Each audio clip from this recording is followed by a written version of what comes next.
Si të veproj nëse përballen me një reklamë mashtruese? Reklamat mashtruese janë gjithnjë më të shprehura, posaçërisht njëjtat ekspozohen në rrjetet sociale sot.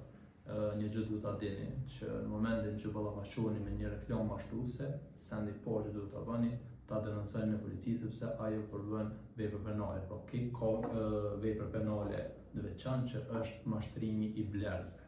E dyta, një gjë që është bajgi e ekspozuar është edhe premtimi publik i shpërblimit. Pra, bëhen shumë gara, shumë lojra në mënyrë që kush e nxjerr vendin e parë dhe merr një shpërblim caktuar dhe sa herë që ti beson që i ke plotësuar kushtet dhe i renditën në mesin e persona ku dikush ka premtuar shpërblim dhe nuk po jep ato, dihet që këtu ai person ka hyrë në një detyrim civil dhe ti mund ta padesësh në gjykatë dhe të kërkosh shpërblimin që e ka premtuar, sepse premtimi publik i shpërblimit është burim i detyrimeve, pra e detyron personin që të ka premtuar më të vonë atë shpërblim.